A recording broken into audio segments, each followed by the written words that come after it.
गुरुर्ब्रह्मा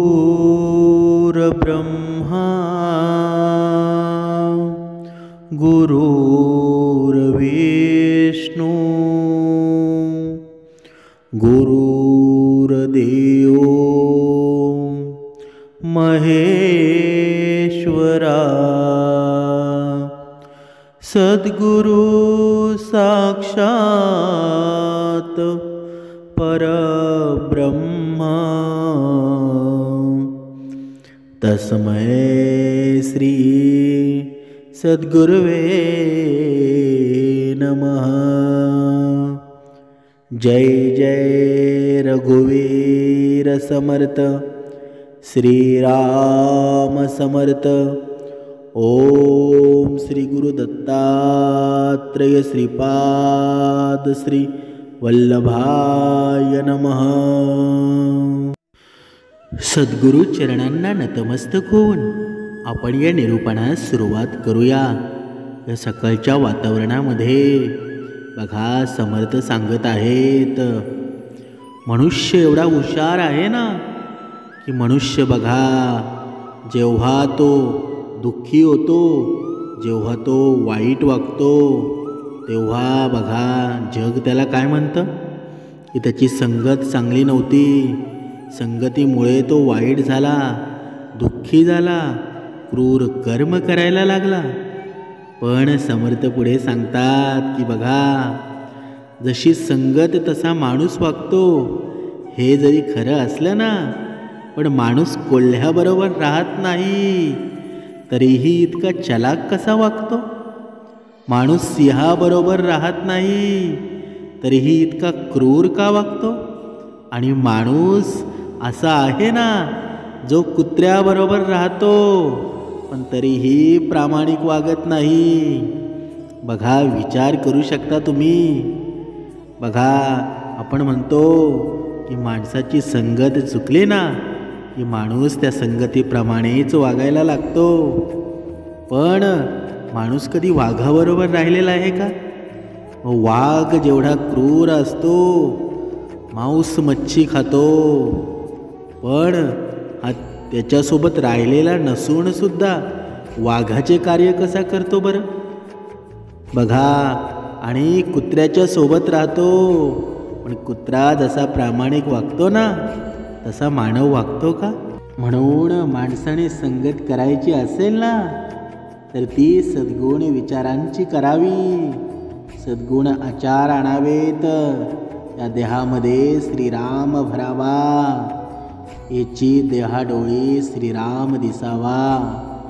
पण असं होतं का? तर ते कधी होईल की जेव्हा आपण श्रीरामांच्या भक्ती मार्गामध्ये येऊ। जसा हनुमंत स्वारींनी श्रीरामांना आपलं पूर्ण आयुष्य व्याधीन केलं, पूर्ण त्यांच्या चरणापाशी आपलं आयुष्य घालवलं। म्हणून आत्तासुद्धा बघा आत्तासुद्धा या कलियुगात सुद्धा हनुमंतराय जागृत आहेत। तुम्ही जेव्हा सुद्धा हनुमंतरायांच्या मंदिरामध्ये जाल ना, जिथे रामाचा जप होतो तिथे हनुमंतराय असतो बघा। म्हणून हनुमंतराय आपल्या आयुष्यामध्ये खूप महत्त्वाचे आहेत। त्यांच्या नामातच राम नाम आहे। जिथे रामाची भक्ती होते ना तिथे हनुमंतरायांची भक्ती केली जाते। म्हणून आपल्या आयुष्यामध्ये संगत जर करायची असेल ना तर ती हरिनामाची करा। जिथे हरिभजनाचा संग तिथे उभा असे पांडुरंग। बघा हा पांडुरंग आहे ना, जिथे हरिनामाचा गजर चालू असेल ना, हरिनाम जपलं जात असेल ना, तिथे माझा पांडुरंग कधीही उभा असतो बघा। आणि हा पांडुरंग जिथे असतो ना तिथे धन संपत्ती सर्व काही असतं। ही लक्ष्मी आहे ना, लक्ष्मी बघा, पैसा धन आपण लक्ष्मीच बोलतो ना, तर ही लक्ष्मी माझ्या पांडुरंगाची दासी आहे। आणि ही दासी ज्याची ही लक्ष्मी पांडुरंगाची दासी आहे आणि त्याची आपण भक्ती केली तर आपल्याला लक्ष्मी प्रदान होईल की नाही? म्हणजेच काय? म्हणजेच ज्याची दासीच लक्ष्मी आहे, तिथे धन पैशाची कमी आहे का? पण हे माणसाला कळत नाही. माणसाला सर्व अंधश्रद्धा वाटतात की आपण आपले जर कर्म व्यवस्थित असतील, आपलं बोलणं वागणं या सर्व गोष्टी व्यवस्थित असतील ना, तर आपोआप पांडुरंगाची सेवा घडेल, सद्गुरू परमात्म्याची सेवा घडेल. पण हे जेव्हा माणसाला कळेल ना, तेव्हाच हे जीवन खरं तर सार्थक होईल, तेजोमय ऊर्जामय होईल. समर्थ पुढे या मनुष्याला सांगत आहेत, हे मानवा, तुला जर धन पाहिजेत असेल ना, तर तू दान कर.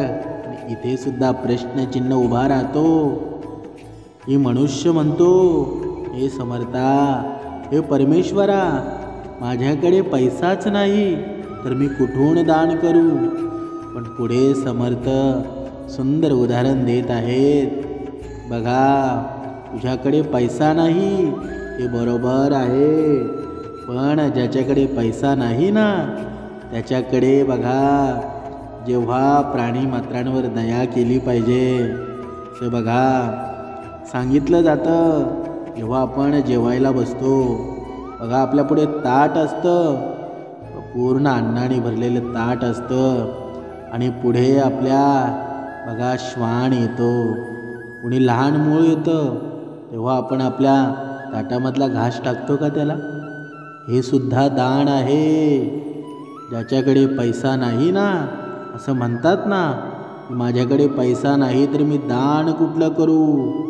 पण आपल्या ताटामधलं दुसऱ्याला देणं म्हणजे हे सुद्धा दान आहे. हे जरी तुम्ही केलं ना, तरीही तुमच्या हातून दान होईल. मग बघा, तुमच्या आयुष्यामध्ये धन संपत्ती कशी निर्माण होते. म्हणजेच काय, समर्थ पुढे सांगत आहेत, जर तुम्हाला धन हवं असेल ना, तर तुम्ही दान करा. तुम्हाला सुख हवं असेल तर तुम्ही दुसऱ्याच्या चेहऱ्यावर आनंद निर्माण करा, तर तुम्हाला सुख नेहमी तुमच्या आयुष्यामध्ये येत राहील. पण असं आपल्या हातून होतं का? बघा, जोपर्यंत आपण हा विचार करत नाही ना, तोपर्यंत हा भक्तिमार्ग करूनसुद्धा आपले कर्म चांगले होणार आहेत का? तर नाही. जोपर्यंत माणसाच्या मनामध्ये श्रीराम निर्माण होत नाहीत, श्रीरामांचे विचार आचरण केले जात नाहीत, तोपर्यंत कितीही भक्तिमार्ग केला, कितीही व्रत वैकल्य केले, तरी त्याचा फायदा आहे का? अजिबात नाही. समर्थ पुढे सांगत आहेत, आजचा हा कलियुगातला मानव आहे ना, दरवेळी प्रत्येक वेळी भक्तीचा अवडंबर करत आहे. बघा, ही भक्ती माझी कशी भक्ती आहे हे समोरच्याला दाखवण्याचा प्रयत्न करत आहे की मी या देवाची भक्ती करतो, माझ्याकडून हे पुण्य झालं.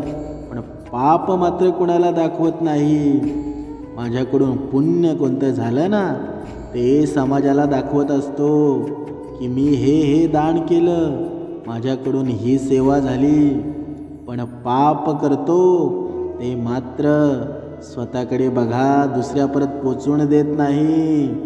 त्या भक्तीचा काही फायदा आहे का? तर नाही. समर्थ सांगतात की खरा भक्त कोण असतो? बघा, एका आपण उदाहरणाद्वारे स्पष्ट करूया. बघा, एका गावाबाहेर एक शंकराचं देऊळ असतं. ते स्वयंभू स्थान होतं. कालीभोर शंकराची पिंडी होती आणि त्या गावाच्या राजाची देवावर फार भक्ती होती. त्याने त्या देवाला सोन्याचा मुखवटा केला होता. शिवरात्रीच्या उत्सवात बघा, श्रावण सोमवारी तो मुखवटा चढवण्यात येई. हजारो लोक पाहायला येत असत. कारण बघा, देवाला सोन्याचा मुखवटा परिधान करणं म्हणजे खूप मोठी गोष्ट असायची. बघा, राजा रोज देवाच्या पूजेला जात असे. बघा, पहिलं मा पाही मा म्हणत असं. राजाकडची ती पूजा, तिचा थाट किती वर्णावा आणि किती सांगावा. सुंदर सुगंधी फुलांच्या माळा असत, बेळाच्या त्रिदळांच्या पाट्या भरलेल्या असत, चंदनाचा सुवास सुटलेला असे, उदबत्त्यांचा घमघमाट असे, ओवाळायला कापूर असे, बाहेर चौघडा वाजत असे. अशा थाटाने पूजा होई. बघा त्या देवळाजवळ एक संन्याशी राहायचा. राहायला आला होता. तो फार कोणाशी बोलत नसे. देवा शंकराला प्रदक्षिणा घालीत असे, आसन मांडून जप करत असे. तो झाडाचा पाला फक्त खाई. जवळ झुळझुळ वाहणाऱ्या झऱ्याचं पाणी पी, असा त्याचा दैनंदिन कार्यक्रम चालत असे. बघा पुढे काय झालं. एकदा एक परगावचा मनुष्य त्या गावी आला. देवा शंकराच्या दर्शनास गेला. संन्याशी शांतपणे बसला होता. महाराज, आपणाला एक प्रश्न विचारू का, असं त्या परगावच्या मनुष्याने त्या संन्याशाला विचारलं. बघा संन्याशांनी उत्तर दिलं, विचारा संत. तुम्ही येथे पुष्कळ दिवस आहात. देवाच्या पूजेला, देवाच्या दर्शनाला रोज कितीतरी लोक येतात. त्यांच्यातील देवाचा खरा भक्त तरी कोण? खरं सांगू का? खरं सांगा. दुसऱ्याच्या रागाची संन्याशाला काय परवा? खरं आहे, ऐका तर. तेथे रोज 2 प्रहरी एक गुराखी येतो. तो देवाशंकराचा खरा भक्त. हो, त्या वेद मंत्र येत नसतील, जप जाप करीत नसेल, तो पूजा तरी कशाने करणार? कोठून आणील गंध, कोठून आणील निरांजन? इथे राजा रोज पूजासाठी येतो. कशी घवघवीत दिसते ती पूजा. किती माळ, किती कापूर. त्या राजापेक्षा का तो गुराखी मोठा भक्त? हो, पुन्हा पुन्हा काय सांगू महाराज, तुमच्या म्हणण्यावर विश्वास बसत नाही. बघा तो मनुष्य, परगावचा मनुष्य सुद्धा चकित झाला. बघा महाराजांनी सांगितलं की उद्या प्रचिती दाखवतो. राजा पूजा करीत त्यावेळेस गुराखी दुपारी येईल. त्यावेळेस तुम्हीही येथे असा, अवश्य येईल. बघा त्यांनी सांगितलं की हा चमत्कार पाहण्यासाठी मी अवश्य येईल. बघा तो मनुष्य निघून गेला आणि संन्याशी आपल्या कर्मात रमला. दुसरा दिवस उजाडला. तो मनुष्य आधीच देवळात येऊन बसला. बघा येऊन बसला होता. काही वेळाने राजा आला. चौघडा वाजू लागला. सणया बघा वाजू लागल्या. महापूजा सुरू झाली. माला चढवण्यात आल्या. कापूर पेटून राजा ओवाळू लागला. इतक्यात काय झालं, ते देऊळ एकदम हळू लागलं. भूकंप होणार असं वाटलं. राजा तर घाबरला, कारण दगड डोक्यावर पडतात की काय असं त्याला वाटू लागलं. त्याच्या हातातील ती हलकारती खाली पडली. कुठले ओवाळणे आणि कुठली पूजा. राजा धूम पळत सुटला. राजाच्या बरोबरच सारे पळत सुटले. ती पूजा तशीच अर्धवट तेथे पडून राहिली. दुपारची वेळ झाली. तो गुराखी आला. त्याच्या गायी रानात चरत होत्या. तो देवाच्या दर्शनाला आला. बघा लक्ष देऊन ऐका. तो गाभाऱ्यात शिरला.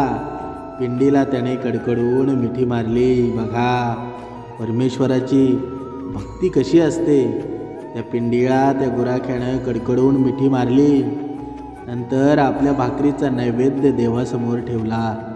क्षणभर त्याने डोळे मिटले आणि तिथेच ती कांदा भाकर खाऊ लागला. आईच्या जवळ बसून जेवू लागला. देव म्हणजे सर्वांची आई आहे. इतक्यात ते देऊळ हलू लागलं.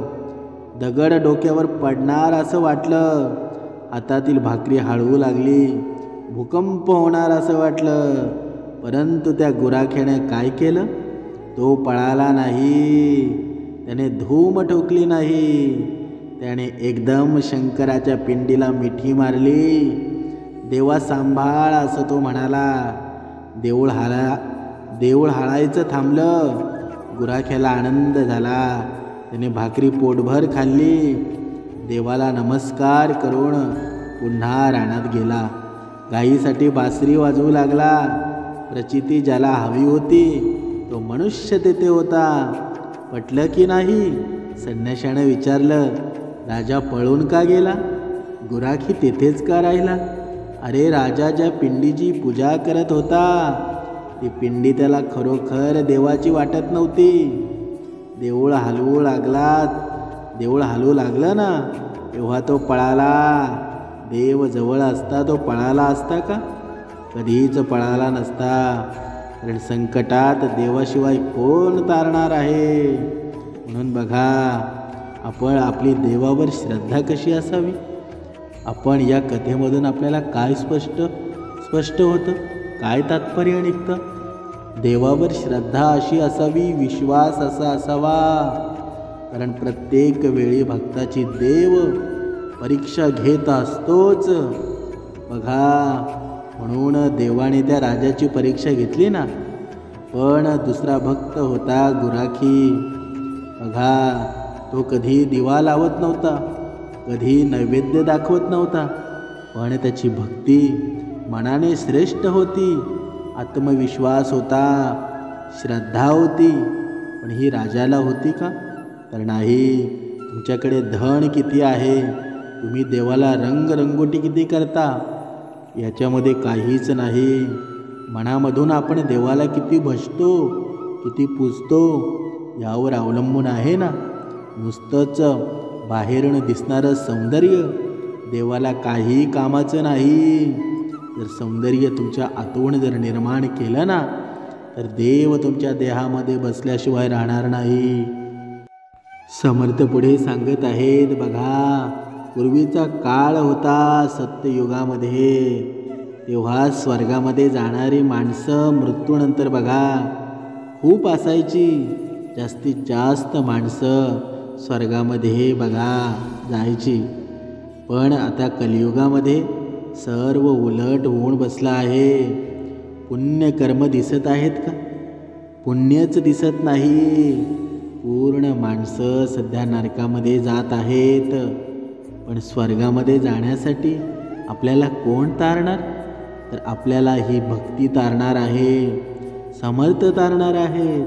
तर आपण सद्गुणरूपी विचारांमध्ये जर लीन झालो तर आपण बघा, असं म्हटलं जातंय की जो भक्तीमध्ये लीन असतो, भगवंताच्या भक्तीमध्ये गुंतवून गेलेला असतो, त्याच्या जीवनामध्ये कधी दुःख जर आलं ना तर तो देवापुढे रडतो.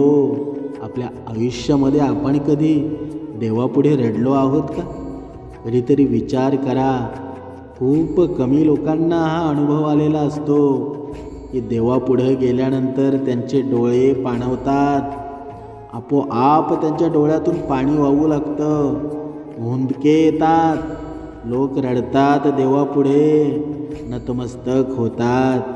अशी परिस्थिती जेव्हा येते ना, तेव्हा संपूर्ण जग मोहमाया आहे हे आपल्याला समजतं.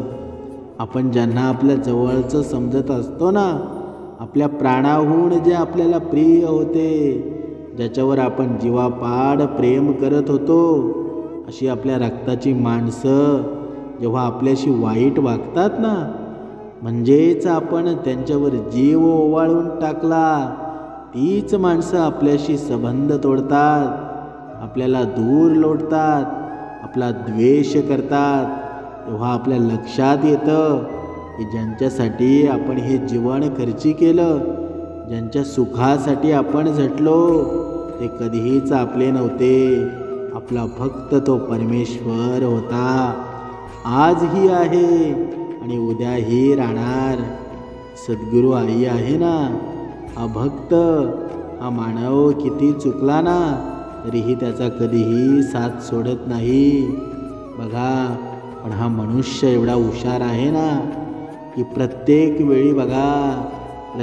वेळी संकटामध्ये सापडल्यानंतर परमेश्वराला बघा असा विश्वास देतो की भगवंता, तुझी मी भक्ती करेल, तुझी मी या जीवनामध्ये भक्ती करेल. मला या संकटापासून सोडव. पण दर वेळेला माझा परमेश्वर या संकटापासून मुक्तता करतो. पण त्याच्या जीवनामध्ये सुख निर्माण झालं ना की लगेच परमेश्वराला विसरून जातो. लगेच परत क्रूर कर्म करायला लागतो. त्याला आठवण राहत नाही की मी ईश्वराला दिलेलं वचन. बघा, जेव्हा आईच्या पोटामध्ये होता तेव्हासुद्धा बाहेर येण्याच्या अगोदर वचन दिलं होतं. ते तर विसरूनच गेला आहे हा मानव. पण आत्ता तू समजदार झाला आहेस, तुला पूर्ण ज्ञान झालं आहे. आत्ताचं वचन तरी पाळ. पण पाळतो का मानव? तरीही सुद्धा समर्थ बघा त्याला प्रत्येक वेळी प्रत्येक संकटापासून मुक्तता करत असतात की जेणेकरून कधीतरी हा मानव भक्ती मार्गामध्ये लागेल. पण हा मानव नुसते पाप क्रूर कर्म करण्यातच व्यस्त झाला आहे. त्याला वेळच नाही पुण्यकर्म करायचा. समर्थ पुढे सांगत आहेत, हा मानव बघा, आपण मोह मायेच्या जाळ्यात आपण अडकलो गेलो आणि आपणच आपल्या माऊलीला आईला विसरलो. तिच्यापासून दूर गेलो. जेव्हा एखादी व्यक्ती देवासमोर रडते ना तेव्हा ती काय म्हणते? हे देवा, तुझ्याशिवाय मला कुणीच नाही. ज्या देवावर तुमची श्रद्धा आहे ना त्या देवापुढं एकदा तरी नतमस्तक होऊन जेव्हा तुम्ही रडता ना तेव्हा तुमच्या तोंडून बाहेर पडणारा प्रत्येक शब्द न शब्द खरा असतो. कारण जेव्हा माणूस रडतो ना तेव्हा या हृदयातून अश्रू निघत असतात.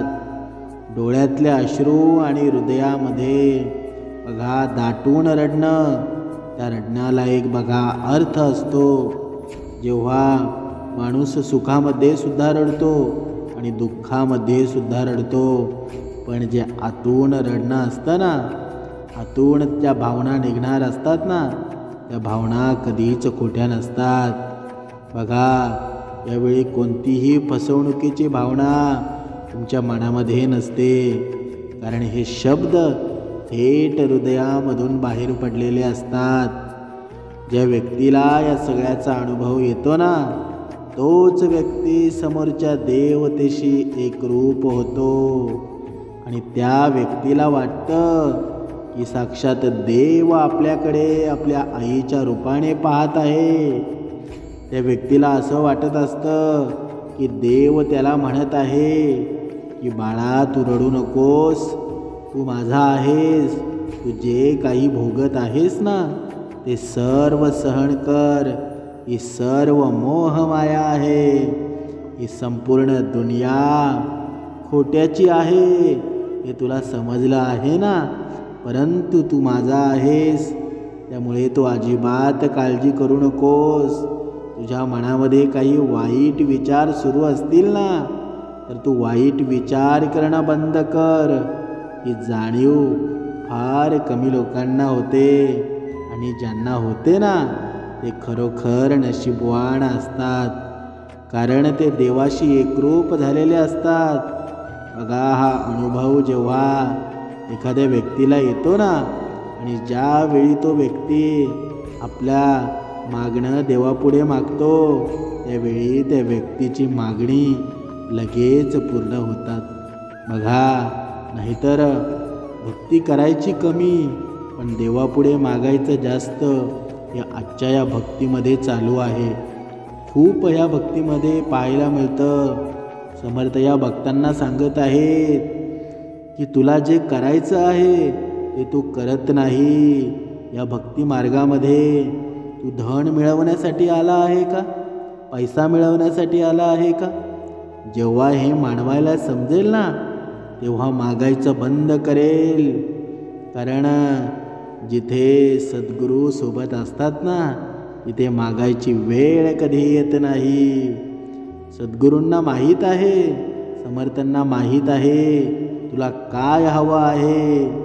आणि तुझ्या मनातून जेव्हा हृदयातून जेव्हा तुझी भक्ती होईल ना तेव्हा आपोआप तुला सर्व काही दिलं जाईल. तू चिंता करू नकोस, सर्व काही तुझ्या इच्छेने होईल. पण तू धीर धर. जेव्हा तुझ्या आयुष्यामध्ये धीर धरशील ना, तेव्हा सर्व काही तुझ्या मनासारखं होईल. पण आजचा हा मानव आहे ना, प्रत्येक वेळेला घाई करत असतो.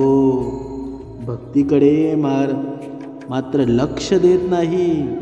बघा, आपल्या वैखरीकडे मात्र लक्ष देत नाही, आपल्या कर्माकडे मात्र लक्ष देत नाही. पण मागणी मागण्यासाठी दरवेळेला त्याचा नंबर असतो. म्हणून समर्थ सांगत आहेत, जोपर्यंत तुमच्या जीवनामध्ये दुःख आहेत ना, तर समजून जा तुमची भक्ती कुठेतरी कमी पडत आहे.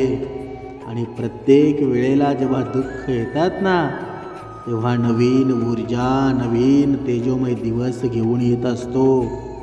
जेव्हा तुमच्या जीवनामध्ये संकट निर्माण होतं, त्याच डबल द्वेषाने सुख निर्माण होत असतं. हे मानवाला समजत नाही. आणि ज्यांना समजलं ना, ते रोज 2 वेळची उपासना करत आहेत. पण ज्यांना समजलं नाही, ते परमेश्वरापुढं रोज मागणं मागत आहे की परमेश्वरा मला धन दे, समृद्धी दे. पण हे जेव्हा मानवाला कळेल ना, तेव्हा मानव या परमेश्वराशी एकरूप झाल्याशिवाय राहणार नाही. प्रत्येक वेळी मानव स्वतःला विचारत असतो, देव नक्की आहे तरी कुठे? परमेश्वर नक्की आहे तरी कुठे? समर्थ या मनुष्याला सांगत आहेत, हे मानवा, अरे देव तूच आहेस, तूच आहेस देव. फक्त तू तुझे कर्म करत नाहीस, म्हणून तुझ्या आत्म्यामध्ये देव रूपाचं स्वरूप निर्माण होत नाही. तू कर्म जर श्रेष्ठ करशील ना, तुझ्या वैखरीमध्ये राम असेल, श्रीराम असेल, तुझ्या बोलण्यामध्ये आचार विचार श्रेष्ठ असतील, तर तुला कुठे बाहेर फिरायची गरज नाही, भक्ती मार्ग करायची गरज नाही.